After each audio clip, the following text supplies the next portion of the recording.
کہ election act 2017 ترمیمی بل کی منظوری آئندہ ہفتے دونوں ایوانوں سے لی جائے گی. اب 8 اگست کو اسمبلیز ڈیزالو کرنے کا معاملہ ہے. اگر 8 اگست کو اسمبلیز ڈیزالو ہوتی ہیں تو اس کا مطلب یہ ہے کہ 90 روز میں انتخابات ہونے ہیں. بظاہر یہ بڑا خوشائند امر ہے کہ 90 روز میں الیکشنز کرا لیے جائیں، کیونکہ اس وقت ملک کے اندر جس غیر یقینی صورتحال کا سامنا ہے اور جو گو بگو کی کیفیت ہے، اس کا واحد حل الیکشنز ہی دکھائی دیتے ہیں، کیونکہ ان نیسیسری ڈیلیز جو ہونے تھے وہ ہو گئے ہیں. روز ایک بیان داغا جاتا ہے، ایک شکوہ ہوتا ہے اور جواب شکوہ بھی سامنے آ جاتا ہے. اکنامک سائڈ پر اسی پولیٹیکل انسرٹینٹی کی وجہ سے خاصی انسرٹینٹی موجود ہے، غیر یقینیت موجود ہے، تو الیکشنز واحد حل، واحد راستہ دکھائی دیتے ہیں. الیکشنز ہو جانے سے اس وقت ایک اور ابہام بھی جو ابھی تک موجود ہے وہ یہ ہے کہ چیئرمین پی ٹی آئی اب بھی یہ کہتے ہیں کہ ان کا کوئی آپشن ابھی تک موجود ہے، ان کے لیے راستہ کلیئر ہے، اور وہ یہ کہتے ہیں کہ آنے والا وقت ان کو بڑا خوشگوار دکھائی دے رہا ہے. ان کے لیے کیا اپرچونٹی ہے؟ یقیناً اگر الیکشنز ہوتے ہیں تو دودھ کا دودھ اور پانی کا پانی بھی ہو جائے گا، اور کسی حد تک یہ بہتر بھی ہے. اس وقت پاکستان تحریک انصاف کے بانی رہنما اکبر ایس بابر صاحب ہمارے ساتھ موجود ہیں، سینئر سیاستدان ہیں. اکبر ایس بابر صاحب السلام علیکم، بہت بہت شکریہ آپ کے وقت کے لیے. سر سب سے پہلے تو بہت ساری باتیں آپ سے کرنی ہیں. سب سے پہلے تو آج ایک تاریخ سامنے آئی کہ 8 اگست کو وفاقی حکومت نے اسمبلیز ڈیزالو کرنے کا فیصلہ کر لیا ہے. اس کے بعد وفاقی وزیر اطلاعات و نشریات مریم اورنگزیب صاحبہ ٹویٹ کرتی ہے اور وہ کہتی ہے کہ نہیں ابھی ایسا فیصلہ نہیں ہوا، اتحادی جماعتوں کو آن بورڈ لینے کے بعد کسی تاریخ کا اعلان کیا جائے گا. What are you looking at کہ اسمبلیز تو ڈیزالو ہونی ہی ہونی ہے، اور کیا الٹیمیٹلی ہم اب الیکشنز کی طرف بڑھ رہے ہیں یا کوئی ابھی بھی انسرٹنٹی دیکھ رہے ہیں آپ؟ بسم اللہ الرحمن الرحیم. بہت بہت شکریہ آپ نے دوبارہ اپنے پروگرام میں لیا. دیکھیے بہت سارے ایسے حالات ہیں، میرا خیال ہے حکومت تو انہوں نے اعلان بھی کیا ہے، وزیر اعظم صاحب نے بھی شاید اعلان کیا ہے کہ وہ ٹرم سے چند دن پہلے اسمبلیز ڈیزالو کر دیں گے. تو میرے علم میں نہیں ہے کہ یہ کیا لیٹسٹ ڈیولپمنٹ ہے اور یہ جو انہوں نے ٹویٹ کیا ہے. لیکن سوال الیکشنز کا ہے. ابھی الیکشنز میں کچھ مرحلے ہیں، ابھی کافی ایسے معاملات ہیں جو ابھی طے ہونا باقی ہیں. اور ویسے بھی الیکشن کے بارے میں میرا جو ذاتی موقف ہے وہ تو یہ ہے کہ پاکستان میں پچھلے 5 سالوں میں 3.5 سال عمران اور اس کی کولیشن کی حکومت تھی. سب کو پتہ ہے کہ وہ بری طرح سے ناکام ہوئے. اس کے بعد 1.5 سال سے یہ جو حکومت ہے یہ اپنی جگہ پہ یہاں موجود ہے، یعنی تمام سیاسی جماعتیں اقتدار میں آ چکی ہیں پچھلے 5 سالوں میں. تو جب تک آپ الیکشن کے تقاضے فنڈامنٹلز کو پورا نہیں کریں گے کہ الیکشن کے ذریعے ایک نئی قیادت سامنے آ سکے، ایک کمپیٹنٹ قیادت سامنے آ سکے جو میرٹ پہ ہو، جو ملک کو سنبھال سکے، کیونکہ دونوں میں فرق صرف اتنا ہی ہے کہ ایک جو ہے وہ ناک جو ہے وہ پانی سے ذرا سا اوپر رکھتی ہے، یعنی سانس لینے کے لیے. خان جو ہے وہ تو سر پہ ہاتھ رکھ کے ناک بھی نیچے کر دیتا ہے، انسان کو ڈبوتا ہے، پورے ملک کو تقریباً ڈبو دیا تھا. اس سے زیادہ فرق نہیں ہے. آپ نے اگر الیکشنز میں جب تک بنیادی تقاضے کیا ہے کہ سیاسی جماعتیں آپ نے ان کو الیکشن کمیشن میں قوانین ان پہ نافذ کرنا ہے تاکہ وہ نرسریز بنے. وہ صرف ایک اقتدار کی سیڑھی ہے. اقتدار کی سیڑھی کے لیے وہ یہ آپ ریسائیکل کریں گے ایک پولیٹیکل لیڈرشپ کو جو ناکام ہو چکی ہے. آپ کس الیکشن کمیشن کی بات کر رہے ہیں؟ آپ اسی الیکشن کمیشن کی بات کر رہے ہیں جس سے یہ جو حلقہ بندیوں والا معاملہ ہے اور پھر مردم شماری کے ریزلٹس نوٹیفائی کرنے کا معاملہ ہے، ابھی تک وہ نہیں ہو سکا. اس الیکشن کمیشن سے آپ یہ تقاضا اور مطالبہ کر رہے ہیں کہ وہ اصلاحات کریں گے. دیکھیے میں وہ مطالبہ کر رہا ہوں جو پاکستان کے مسائل کا حل ہے. آج نہیں تو کل آپ کو یہ کرنا پڑے گا. میں وہ کہہ رہا ہوں جس طرح آپ نے میرے پچھلے کچھ ویڈیوز جو چل رہے ہیں، جو معاملات جس طرح چل رہے ہیں، جس پہ ہم ابھی بات بھی کریں گے کہ 2015 میں نے کیا کہا تھا جب پی ٹی آئی میں یہ لوگ جب آ رہے تھے اور میں نے ان کے حوالے سے کیا باتیں کی، اس پہ ہم بات کریں گے. لیکن میں جو آپ سے یہ کہہ رہا ہوں کہ دیکھیے میں مثال دیتا ہوں کہ سنگاپور ایک چھوٹا سا ملک ہے، 60 لاکھ کی آبادی ہے. 60 لاکھ کی آبادی ہے، اس کے ایکسپورٹ جو ہے $950 ارب ہیں. پاکستان 25 کروڑ کی آبادی ہے، $30 ارب سے زیادہ آپ کے ایکسپورٹس نہیں ہوتے. سنگاپور میں اگر آپ پبلک ٹوائلٹ کو فلش نہیں کرتے تو آپ کو سزا ملتی ہے. پاکستان میں آپ پورے ملک کو آگ لگا دیں، یہاں سزا تک نہیں ملتی. آپ مجھے یہ بتائیے کہ 25 مئی کو جب یہاں پہ جلوس لے کے آئے اسلام آباد میں اور بلو ایریا کو آگ لگا دی اور اس کے بعد سب کچھ ہوا، ایک آدمی کو سزا نہیں ملی. خان جوڈیشل کمپلیکس پہ لشکر لے کے لشکر کشی کی، ایک شخص کو سزا نہیں ملی. جب عمران خان کو گرفتار کرنے گئے یا اس کو نوٹس سرو کرنے گئے, بلوا ہوا, 55 پولیس والے زخمی ہوئے, ایک شخص کو سزا نہیں ملی. سنگاپور میں ان باتوں پہ, کیونکہ وہ قانون نافذ کرتے ہیں. ہمارے ہاں ڈیو پروسیس کی بات کی جاتی ہے. ہمارے ایک نیکسس بن چکا ہے. ہمارے جو بڑے جو لائرز ہیں, جو ہاؤسز ہیں, اور جوڈیشری کا ایک نیکسس بن چکا ہے. وہ کہتے ہیں ڈیو پروسیس, بالکل ڈیو پروسیس ہونا چاہیے, لیکن انصاف کے تقاضے پورے کرتے کرتے یہاں تو روزانہ انصاف کا جنازہ نکل رہے ہوتے ہیں.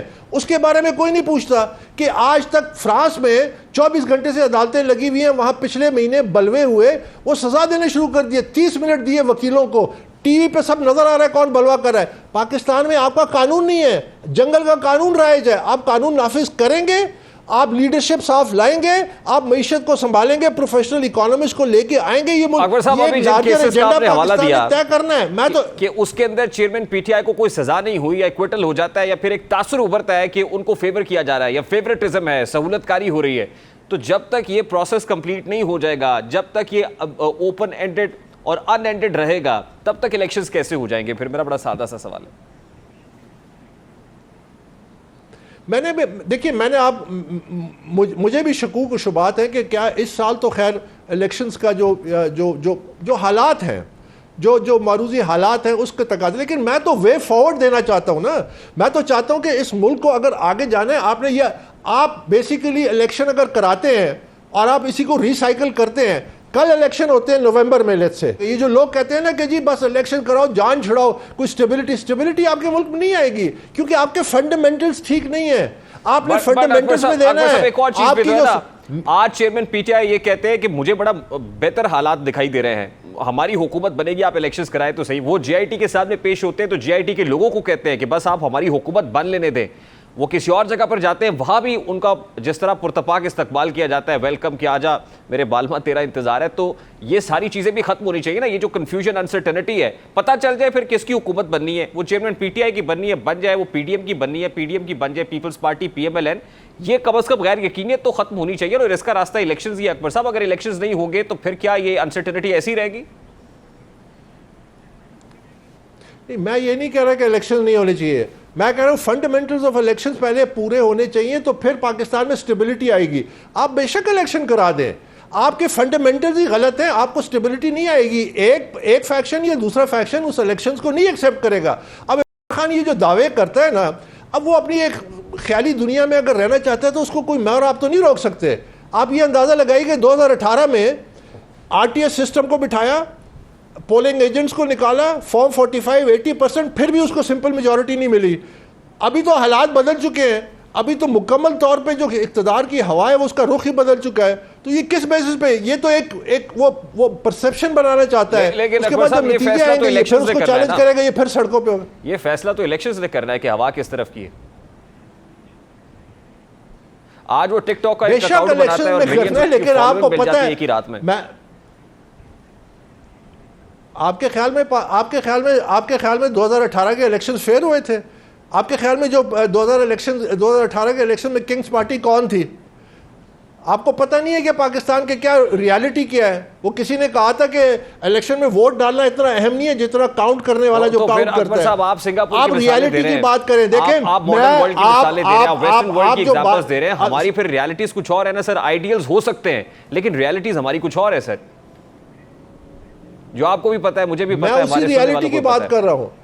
میں اسی ریالٹی کی بات کر رہا ہوں. میں نے سنگاپور کی آپ کو مثال دی, تو لی کوان جو تھا وہ یہ ہمیشہ کہتا تھا, وہ دیکھیں وہ اس نے ایک ملک کو, ایک تھرڈ ورلڈ ملک کو فرسٹ ورلڈ میں لے گیا. وہ کیا کہتا ہے, وہ جب کہتا ہے کہ میں مر جاؤں تو میرے گھر کو ڈیمولش کر دو, میرا کوئی بت نہ بنے. وہ یہ وہ لیڈرز تھے جو کہتے ہیں کہ دو راستے ہوتے ہیں ہمیشہ, ایک پولیٹیکلی کریکٹ اور ایک کریکٹ راستہ. کہتا ہے میں ہمیشہ کریکٹ راستہ اپناتا تھا. میرے کوئی سٹیکس نہیں ہے, میرے کوئی ویسٹڈ انٹرسٹ نہیں ہے. میں آپ کے سامنے, میری باتیں صحیح ثابت ہوئی ہیں کہ نہیں پچھلے کئی سالوں سے جو میں کہہ رہا تھا, آپ کے سامنے ویڈیوز ہیں. بالکل میں چلاتا ہوں. میں ابھی پروڈیوسر صاحب سے کہوں گا وہ 2015 کی ویڈیو بھی آپ کی پلے کریں گے, لیکن آپ کی اجازت سے ذرا ہولڈ آن. اکبر صاحب, یہ نہال ہاشمی صاحب بھی ہیں اور حکومتی نہال ہاشمی صاحب نے بھی جوائن کیا ہے, پاکستان مسلم لیگ نون کے سینئر رہنما ہیں. نہال صاحب السلام علیکم. وعلیکم السلام. بہت بہت شکریہ آپ کے وقت کے لیے. پہلے تاریخ آ گئی 8 اگست کو اسمبلیز ڈیزالو ہو رہی ہیں, پھر وفاقی وزیر اطلاعات کو ایک ٹویٹ کے ذریعے کہنا پڑتا ہے نہیں ہم اتحادیوں کو آن بورڈ لیں گے, پھر تاریخ کا فیصلہ کریں گے. لیکن ابھی ماضی میں ہم نے دیکھا ہے کہ جس کی تردید مریم اورنگزیب صاحبہ کرتی ہیں الٹیمیٹلی وہ سچ ثابت ہو جاتا ہے. تو کیا ہو رہا ہے sir? What is news out from the centre? It is a matter of two. بسم اللہ الرحمن الرحیم. It is a matter of 2 weeks. 8 کو ہو, 12 کو ہو یا 14 کو ہو, اگست کے مڈ میں یہ اسمبلی ڈیزالو ہو جائے گی اور اپنی میعاد بہتر ہو کہ اپنی میعاد کو یہ پوری کر لے تاکہ کنفیوژن دور ہو جائے اور ایک اچھی روایت بھی قائم ہو کہ اسمبلی اپنی میعاد پوری کر لیتی ہے. میعاد پورے کریں گے تو پھر 2 مہینے ہوں گے, یعنی 60 دن. اگر پہلے وقت سے میعاد سے پہلے ڈیزالو کر دیں گے تو 90 روز ہوں گے.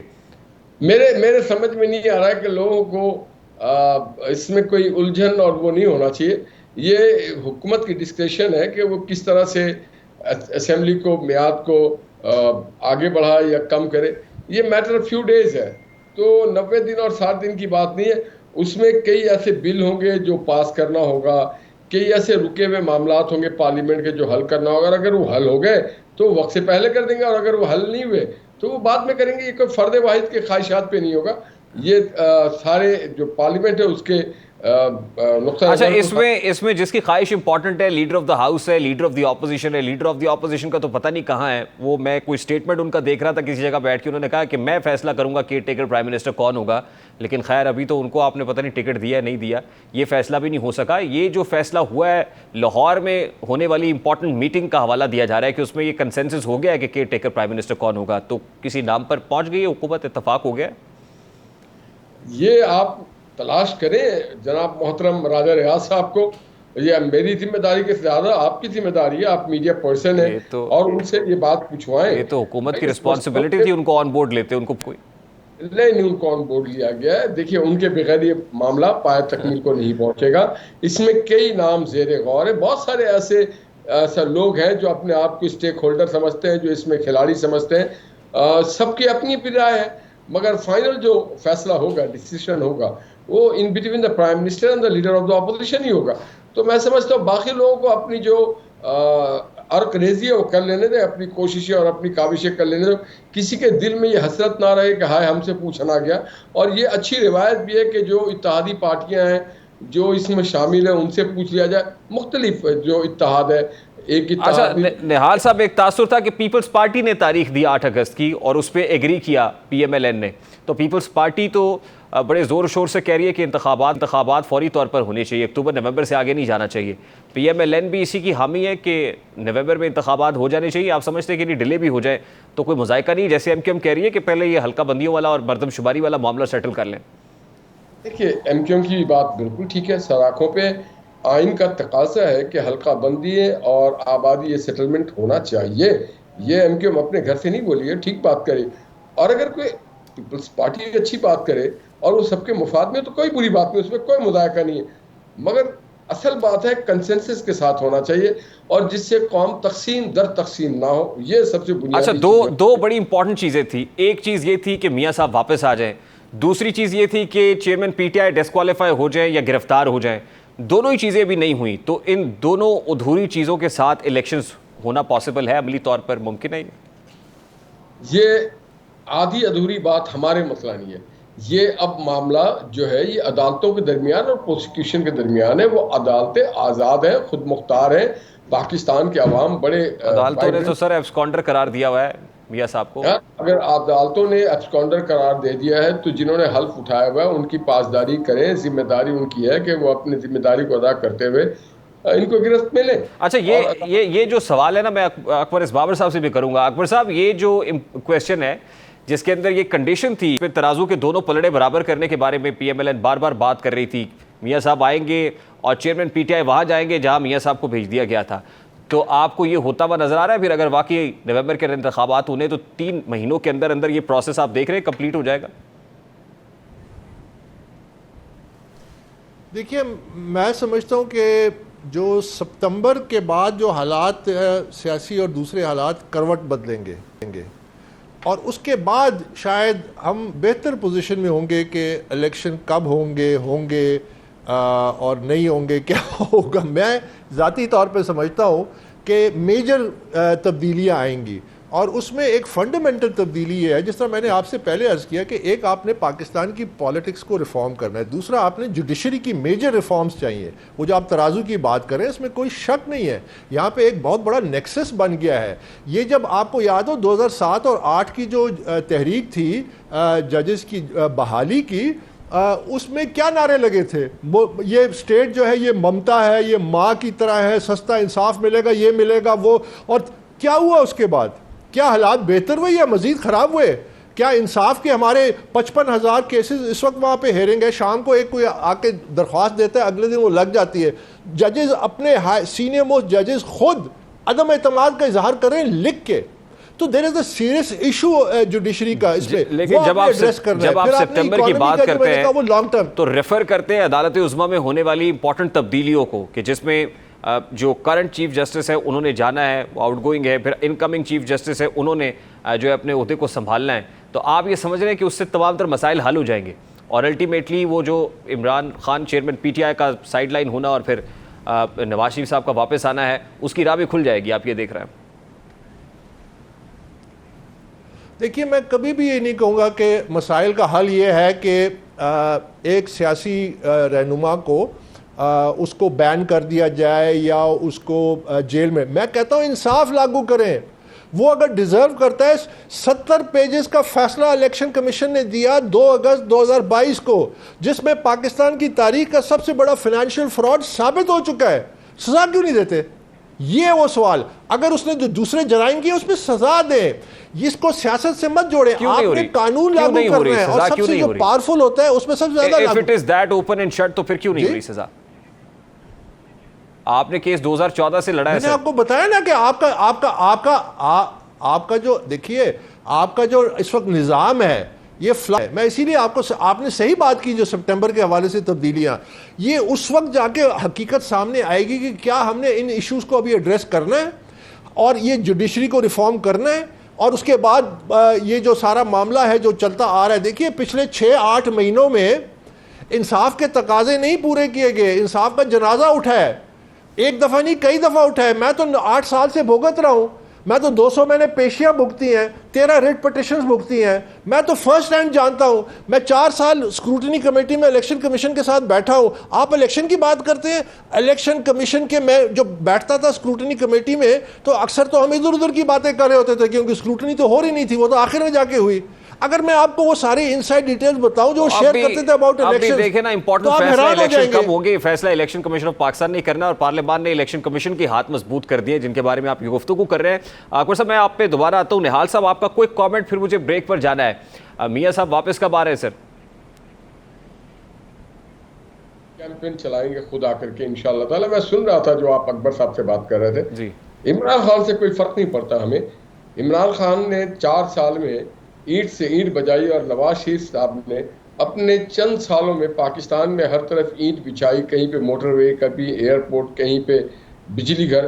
تو ہمارا ان کا کوئی الیکشن کا کوئی مقابلہ نہیں. ہاں یہ ادارے ناکام ہو گئے، اگر عدالتیں اس کو سزا نہیں دے پا رہی، اگر پروسیکیوشن اور الیکشن کمیشن انہیں آن ٹاسک نہیں لے سک رہا، تو اس میں ہماری پارٹی کا یا گورنمنٹ کی کوئی ذمہ داری نہیں ہے. ہماری جتنی ذمہ داری تھی ہم وہ ادا کر رہے ہیں.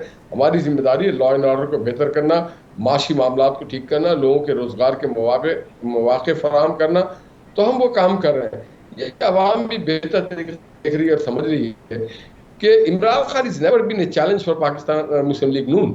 میں یہ سمجھتا ہوں یہ ایک ہوا میں کھڑا کیا ہوا ہے اس کا ایک محل. نہیں آج بھی ایک بہت بڑا چیلنج تو آپ کے لیے ہے، تبھی تو الیکشنز کو ڈیلے کرنے کی بات ہو رہی ہے سر. یہی تو میں پوچھ رہا ہوں آپ سے. Never been a challenge. اگر 2018 میں باجوہ اور ثاقب نثار نے نہ کیا ہوتا دھاندلی تو آج یہ دن پاکستان کو نہ دیکھنا پڑتا. He was a play boy, he is a play boy and he will remain a play boy. تو وہ ابھی مسلم لیگ نون کے ساتھ کھیل رہا ہے اور تگنی کا ناچ تو نچایا ہوا ہے نا سر. میاں صاحب واپس کا بارے میرا بڑا سادہ سا سوال ہے، یہ کیا اس سے مشروط نہیں ہے کہ پہلے چیئرمین پی ٹی آئی سائڈ لائن ہوں گے تو اس کے بعد میاں صاحب کا راستہ کھلے گا؟ اور ایک پلان بی بھی ڈسکس ہو رہا ہے، ایک پلان بی بھی اس وقت ڈسکس ہو رہا ہے. وہ پلان بی یہ ہے کہ میاں صاحب واپس آئیں گے اور ظاہر ہے جب آئیں گے تو ان کو جیل تو جانا پڑے گا نا سر، کیونکہ کیسز ہیں. پھر جب وہ کلین چٹ ملے گی تو پھر الیکشن یا الیکٹورل پروسیس کے لیے ریڈی ہوں گے نا. ریحان بھائی اس میں 2 بات ہے. میاں صاحب سالوں جیل میں رہے ہیں، عمران خان کی طرح جیل سے بھاگے نہیں ہے. عمران خان کی طرح ان کو جیل سے خوف نہیں آتا رہا, وہ بیٹی کا ہاتھ پکڑ کے آتے ہیں اور سیدھا اڈیالہ جیل جاتے ہیں. مگر آپ کا نظام کیا کرتا رہا؟ میں سمجھتا ہوں کہ آج یہ شرم کا مقام ہے پورے پاکستان کے لیے کہ ایک شخص کو سارے نے بے قصور ثابت کر دیا. ہر گلی سے کوچے سے آواز آ رہی کہ نواز شریف کے ساتھ زیادتی کی گئی, اس کے بعد بھی وہ آج خود نوٹس نہیں لے رہے, اس کے بعد بھی وہ سو موٹو نہیں لے رہے ہیں, اور وہ لیں اور لے کر کے اپنے بینچ بنائیں اور کہیں گے جی ہمارے جو ساتھیوں نے زیادتی کی تھی وہ قرار واقع ان کو سزا دی جاتی ہے. I have to take a very quick short break. بہت بہت شکریہ آپ کے وقت کے لیے. اکبر صاحب ہمارے ساتھ موجود لیتے ہیں, بریک کے بعد واپس آئیں گے, گفتگو کنٹینیو کریں گے ہمارے ساتھ.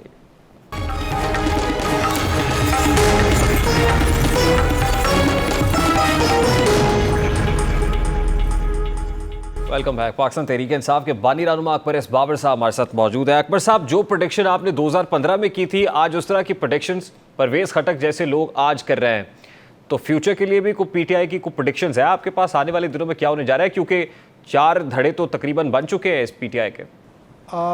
جی بالکل, یہ اللہ کا کرم, انسان دل سے سچی بات کرتا ہے تو وہ سچ ثابت ہو جاتی ہے. دیکھیے جو پی ٹی آئی کا حال ہے, کل پرویز خٹک نے بھی ایک پی ٹی آئی پارلیمنٹیرینز کا اعلان کر دیا, تو میں 2015 میں اس حوالے سے کہہ چکا تھا کہ یہ وقت آئے گا, کیونکہ یہ جو پولیٹیشنز ہیں بیسیکلی, اور پھر پی ٹی آئی نے ایک اور کام کیا, جو پی ٹی آئی کے جو اپنے نئے لوگ تھے ان کو بھی ٹریڈیشنل پولیٹیشین بنا دیا. یہ کیا ہے؟ یہ بیسیکلی وہ پولیٹیشین جن کے اسکیلیٹنز ہوتے ہیں. اچھا, جن کے اسکیلیٹنز ہوتے ہیں, پھر یہ بیسیکلی ایک ویدر کاک نہیں ہوتا جو موسم کی ہوا بتاتا ہے کہ ہوا کا رخ کیا ہے, تو جب اقتدار کے رخ بدلتا ہے ساتھ ہی یہ بدل جاتے ہیں, اور اس کی نشاندہی میں پہلے دن سے کر رہا تھا, لیکن تو ان سے کوئی اور توقع نہیں کی جا سکتی تھی. لیکن اصلی جو چیز جو سوچنے والی ہے, پوچھنے والی ہے, کہ آج پی ٹی آئی کہہ رہی ہے کہ خس کم جاں پاک, یہ لوگ جو چلے گئے یہ کرپٹ لوگ تھے, یہ پارٹی کو چھوڑ گئے, یا پارٹی ان سے پاک ہو گئی, یا پارٹی کلینز ہو رہی ہے. تو اس کا مطلب ہے کہ انہوں نے اس کا مطلب یہ ہے کہ ہم پہ ایک کرپٹ ٹولہ مسلط کیا تھا انہوں نے, جو حکمران تھے, اقتدار میں تھے, جن کو آج یہ کہہ رہے ہیں کہ یہ کرپٹ ہیں اور یہ پارٹی کلینز ہو رہی ہے, تو یہ انہوں نے مسلط کیا تھا. اکبر بابر تو اس وقت بھی کہتا تھا, 2015 سے 2011 سے میں کہہ رہا ہوں کہ یہ سارا راستہ ہی تباہی کا ہے. یہ جس راستے پہ آپ گئے, آپ اپنا کعبہ قبلہ بھول چکے ہیں, آپ نے بے وفائی کی ہے, یہی تو میرا وہ فنڈامنٹل. تو سوال یہ پیدا ہوتا ہے کہ اس کا ذمہ دار کون ہے؟ دنیا کی کون سی اسٹیبلشڈ ڈیموکریسی ہے جہاں لیڈر رسپانسبلٹی ایکسیپٹ نہیں کرتا؟ اس کی ذمہ داری تو عمران خان پہ آتی ہے. یہ فیصلے تو عمران خان نے کیے, اقتدار کے خاطر سارے کمپرومائزز انہوں نے کیے. آج ان کو کمپرومائز آپ آفر کر دیں, کل یہ پھر دوبارہ یہی کریں گے. میں آپ سے لکھ کے کہتا ہوں یہی کریں گے. تو پی ٹی آئی جو ہے ایک اپنی وجود اپنا اس کے لیے ایک سب سے اہم ترین وقت سے گزر رہی ہے, ایک ٹرانزیشن سے گزر رہی ہے میرے خیال میں. اور مجھے پی ٹی آئی کا جو اگر تو الیکشنز ہوتے ہیں فوراً, جو کہ میں نے جس طرح پہلے کہا کہ یہ پتہ چلے گا سپٹمبر میں جو حالات کروٹیں بدلیں گے کہ کب الیکشن ہوں گے, لیکن فرض کیا مفروضے پہ کہ الیکشنز جلدی ہوتے ہیں, اس میں مجھے پی ٹی آئی کا کوئی فیوچر نظر نہیں آ رہا. اور وہ اس واسطے کہ جو حالات پیدا کیے انہوں نے اس کے, لیکن پی T I as a political party اور پی ٹی آئی کی جو اوریجنل آئیڈیالوجی تھی اس کی آپ کو ضرورت ہے, اس ملک کو ضرورت ہے. میں اس طرف آتا ہوں, لیکن اکبر صاحب پی ٹی آئی کے تقسیم ہونے کا, منقسم ہونے کا, دھڑوں میں بٹنے کا, اس ٹوٹ پھوٹ کا فائدہ کس کو ہو رہا ہے؟ جیسے چیئرمین پی ٹی آئی کہہ رہے ہیں ٹھیک ہے گن صاف ہو رہا ہے, لیکن یہ جو دھڑے بن رہے ہیں کیا ان کو فائدہ ہو رہا ہے؟ پی T I chairman P T آئی کو فائدہ ہو رہا ہے, یا پھر فائدہ کوئی اور اٹھا رہا ہے, پی ڈی ایم میں شامل جماعتیں اٹھائیں گی؟ نہیں, اس سے فائدہ جو ہے ظاہر ہے کہ وہ دوسری جماعتیں جو ہیں وہ اٹھائیں گی. پی ٹی آئی کو تو دیکھیں نا, پی ٹی آئی اس وقت ایک شیرازہ اس کا بکھر رہا ہے, اور یہ وہ شیرازہ ہے جو عمران خان نے قائم کیا تھا. یہ پکچر عمران خان نے تشکیل دی تھی, اور آج وہ تصویر جو ہے ساری ڈسٹارٹ ہو رہی ہے. تو اس کا جو ڈائریکٹ امپیکٹ ہے, اور پھر جس طرح جو ریالٹیز آف پالیٹکس ہے پاکستان کی, جس کی وجہ سے الیکشنز جو ہیں اس میں جو رخ طے کیا جاتا ہے وہ بھی آپ کے خلاف ہے. آپ اس وقت جو آپ نے ڈسٹرکٹیو پالیٹکس کی, جو آپ نے پاکستان کی سیاست میں انتشار کیا. اگین میں پہلا شخص تھا جو 2 سال سے کہہ رہا تھا الیکشن کمیشن کے بعد کھڑے ہو کے کہ یہ انتشار کی سیاست پاکستان کو تباہ کرے گی, یہ تباہ کن سیاست ہے, یہ پاکستان کے ساتھ دشمنی ہو رہی ہے, یہ انٹرنیشنل ایجنڈے پہ کھیلا جا رہا ہے دانستہ یا غیر دانستہ طور پہ. تو یہ جو تمام سیاست تھی اس کا نقصان پی ٹی آئی کو ہوگا. لیکن پی T I as a political force, جو یوتھ, جو ینگ لوگ ہیں, ہم نے ان کے ادھر تو لکھ دیا, ان کو ہم نے ویسٹ نہیں ہونا ہے. کیونکہ یاد رکھیے اگر آپ پالیٹکس اور پولیٹیکل جو پلیٹ فارمز ہیں اگر آپ اس کو ختم کرتے ہیں تو وہ جو سپورٹرز ہیں, جو یوتھ ہیں, ان کو کوئی استعمال کر سکتا ہے. ہمارے آس پاس دشمن بیٹھے ہیں, کل یہی جو یوتھ ہے اس کو بہت ڈسٹرکٹیو رول میں بھی ڈالا جا سکتا ہے. جن کے لیے ابھی بھی ہم بانی رہنما تحریک انصاف کا لفظ استعمال کرتے ہیں, فوزیہ قصوری صاحبہ, جسٹس ریٹائرڈ وجیہ الدین, تسنیم نورانی, یہ لوگ کب ہیں اور کہاں آگے آئیں گے؟ آپ کا بھی کوئی فیوچر ہے یا آپ بھی بس ان پہ کرٹیسزم ہی کرتے رہیں گے بس؟ یہ سوال آپ مجھ سے ہر دفعہ پوچھتے ہیں. دیکھیے میں سمجھتا ہوں کہ ایوری ڈے, ہر روز اللہ تعالیٰ کے کرم سے آواز میں وزن بڑھ رہا ہے, لوگ زیادہ ریسیپٹیو ہیں, لوگ زیادہ سن رہے ہیں اور سمجھ رہے ہیں. اور پرانی میری اللہ کے کرم سے بڑی بات سے اللہ بچائے, میری ایک بات جو ہے وہ سچ ثابت ہو رہی ہے. عمران کی ایک بات جو ہے وہ غلط ثابت ہو رہی ہے. جو اس نے وعدے کیے تھے, جو اس نے عہد کیے تھے, جو اسی ٹیم کے بارے میں, جس ٹیم کو آج یہ کہہ رہا ہے کہ یہ کرپٹ ہے, ناکارہ ہے, کلینزنگ ہو رہی ہے, اس کی تعریفیں اور پل یہ باندھتا تھا, میں نہیں باندھتا تھا. تو وہ بات اب نکل رہی ہے. ہم نے میری جو سیاست ہے وہ ٹریڈیشنل سیاست ہے ہی نہیں. وہ ایک بریک تھرو آئے گا اور میں سمجھتا ہوں کہ وہ بریک تھرو شروع ہوگا سپٹمبر سے. اس کے بریک تھرو کے بعد انشاءاللہ پورے یہ عوام میں ایک میسج جائے گا کہ ادھر بھی وہی ہے, ادھر بھی وہی ہے, ادھر بھی وہی ہے. یہ ہمارے مسائل کا حل نہیں ہے. ہم نے انکنونشنل راستہ اختیار کرنا ہے, ہم نے وہ ٹراڈن پاتھ پہ چلنا ہے. اسی لیے میں آپ سے یہ کہتا ہوں کہ پاکستان کو 10 سال کا ایک مارشل پلان چاہیے جس میں آپ نے جوڈیشری کو صاف کرنا ہے, پالیٹکس کو ٹھیک کرنا ہے, اکانومی کو ٹھیک کرنا ہے. لیکن اس کے لیے آپ کو کریڈیبل انڈیویجولز چاہیے. یہ ریسائکلنگ آف پولیٹیکل ویسٹ جو ہے یہ پاکستان کو کچھ نہیں دے گا. یہ بڑی امپورٹنٹ بات یہ آپ پھر چلائیے گا 6 مہینے سال بعد. جی سپٹمبر کے بعد اس بریک تھرو پر بھی بات کریں گے اور دیکھیں گے کہ کیا بریک تھرو آتا ہے اور پھر آپ کی جو پالیٹکس ہے اس کے اندر کیا ٹرن آتا ہے. اکبر ایس بابر صاحب, I have to wind it up here sir. بہت شکریہ تحریک انصاف کے بانی رہنما اکبر ایس بابر صاحب ہمارے ساتھ موجود تھے. Let's take a very quick short break. اور پاکستان مسلم لیگ نون کے ڈاکٹر طارق فضل چودھری صاحب کے صاحبزادے کے ساتھ ایک بڑا افسوسناک حادثہ پیش آیا جس پر اس جہان فانی سے کوچ کر گئے ہیں. بہت افسوسناک. حادثات کی تعداد بھی پاکستان میں بڑھتی چلی جا رہی ہے. ان حادثات پر بات کریں گے اس بریک کے بعد. ہمارے ساتھ رہیے.